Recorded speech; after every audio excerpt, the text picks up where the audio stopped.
What can we bring to the new year? I have 5 micro habits that has just elevated, changed, just made my life better. Reaching your higher self, getting closer to who you want to be. Add these good habits so that we can get closer to that.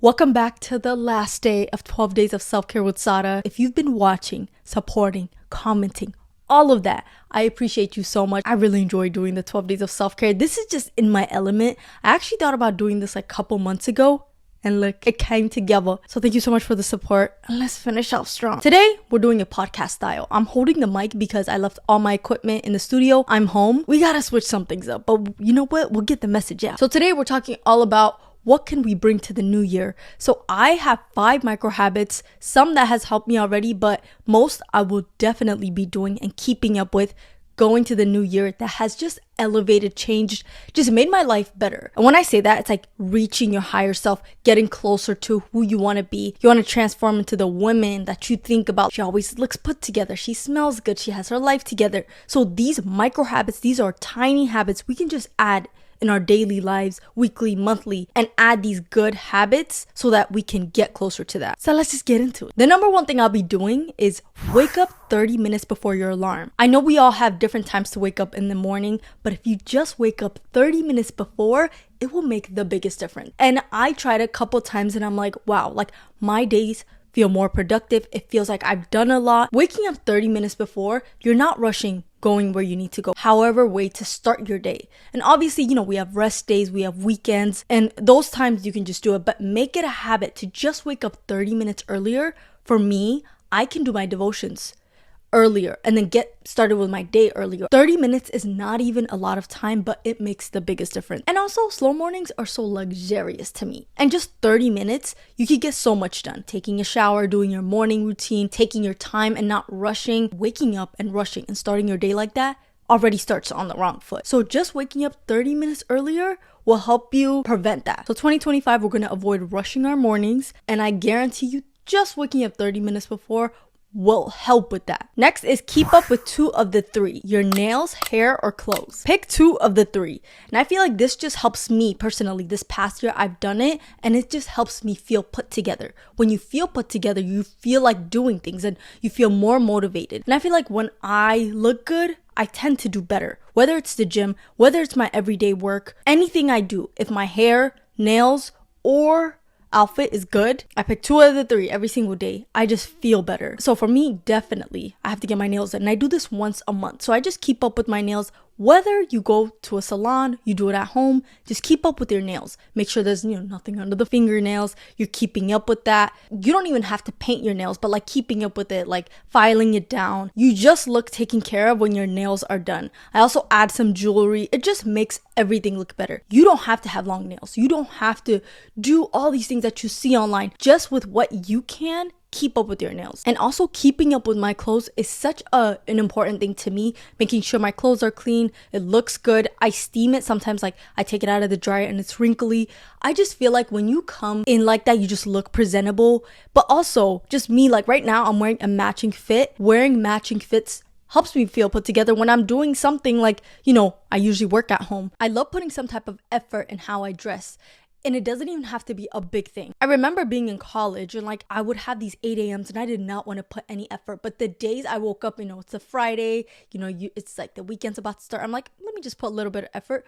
Those days I did so much better. I got so much done. Like I felt good doing those things. So just add like a little bit more effort in how you dress throughout your day. It will just make your day so much better. And if you think about the person you want to eventually become and have all those things, like for me, I know that girl dresses better. I know she takes care of herself. She looks put together. And that's what I'm working towards. And one of the ways is like either having my nails, hair, clothes every day, putting some type of effort so that I can become her. Next is have a pre-breakfast menu. I've talked about it in a couple of my videos on my channel, but a pre-breakfast menu is basically what you eat before you eat breakfast. So how you break your fast. It's so important because while you're sleeping, you're not eating. You're basically fasting. So how do you break that? And how I do it is I first go in with coconut coat, which is probiotic. It's very good to keep everything balanced and regulated. And then I have like a handful of blueberries. It's an antioxidant, so it helps with like inflammation. After that, I take sea moss, and sea moss is, has 92 of the 103 minerals that we need. Minerals are really good for our body. And so just taking that before taking breakfast, it just helps me feel better throughout the day, gives me more energy. I just feel better. I'm not bloated, and I'm not, the first thing I wake up, I'm not eating something sugary. So this pre-breakfast menu, especially doing it on an empty stomach, it's the first thing that you eat and you're giving it nutrients. That's how you start your day. As much as like you look good, you look put together, also your insides it's very important. What you eat, what you consume really shows out on the outside, with the skin. Maybe that is part of the acne, like that is part of the reason why you're having this funk. As much as from the outside, it has a lot to do with the inside. So if you take care of your insides, going to the doctor, seeing what you're deficient in, giving your body what it needs, it will show. You'll see improvements in your hair, skin, health, beauty, your energy, your life, your gut health. With this pre-breakfast menu, I feel like what has helped me a lot is my gut. And our gut is like basically like our second brain. So if you take care of that, it will take care of you. So you customize your pre-breakfast menu. You find out what you're deficient in, what you need. Because sometimes taking multivitamins and everything, it has minerals, vitamins, everything that we already have. We're just giving too much of. So just find out for your own. Get that customized and just have that before eating breakfast. Next is put/fix things in the moment. So if you see a spill, you make a spill, clean it up. If you need to put the shoes away and then you just put it right here, put that away. That is a micro habit that if we add in our lives and we do every single day, you will see the biggest improvement. It could go from cleaning up a spill to the biggest things as like your passion, these things that you have, the goals in your life. It just adds little by little and you just keep adding that. And that's a habit I feel like can help with organization in your life. One thing I've actually been learning is weaponizing competence. And basically what weaponizing Weaponizing competence is when a person deliberately does a task poorly to avoid having to do that action again in the future, putting that responsibility of the task on another person to complete.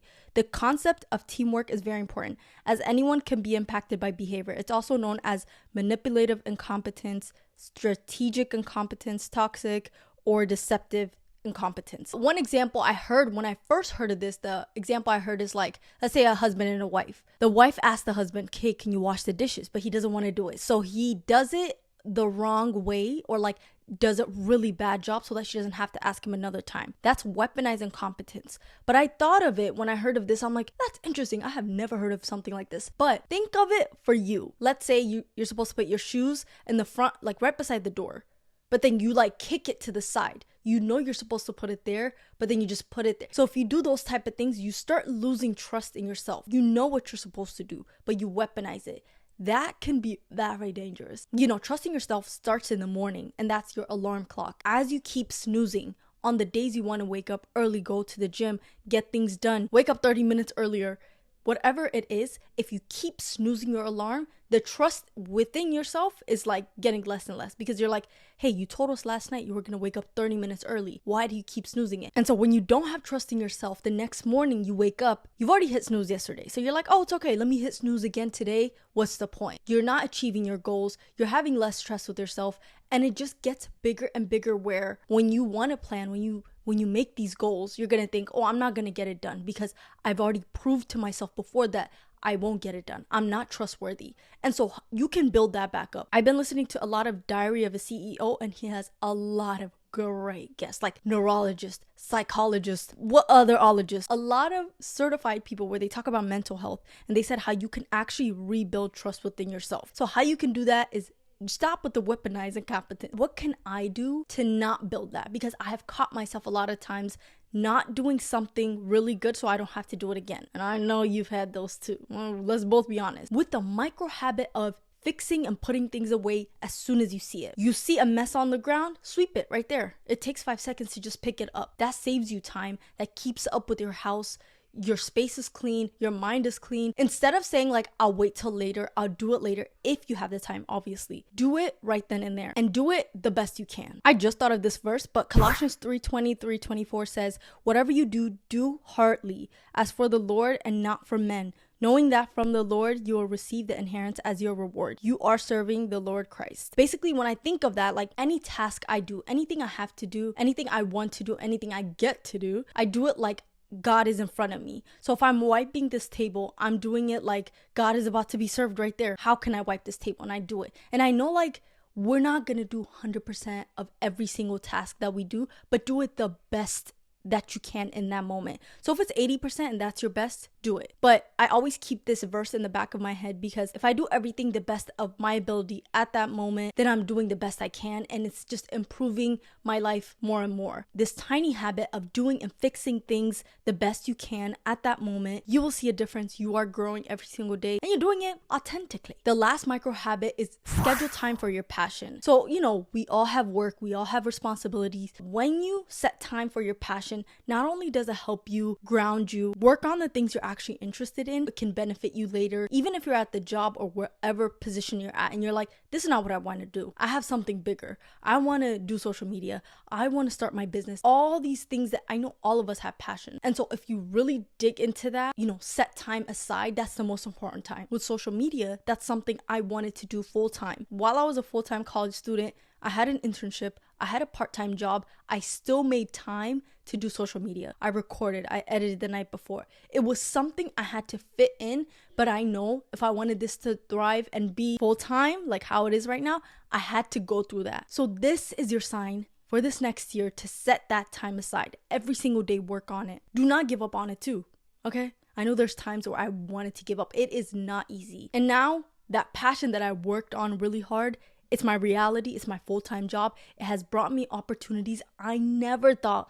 it could bring me. Like God had planned this for me. He only needed my obedience. I'm going to stick through it, but not only that, I'm going to get through it the days I don't want to do it. That's the word. So schedule that time aside for your passion. You're drawing the path in your life, and so if you don't do the things you want to do, no one else is gonna do it for you. Work towards your goals. But thank you so much for watching. I hope these tips helped you. I wanted to keep it like 5, because when I think of micro, I feel like our brain takes in things in like smaller amounts.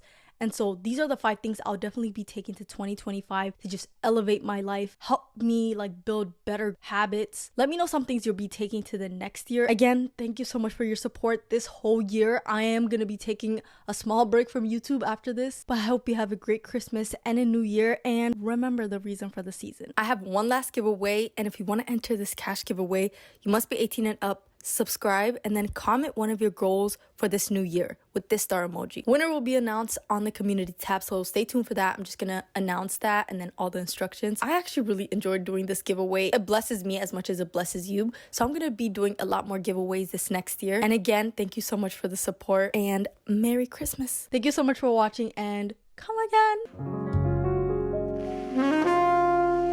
again.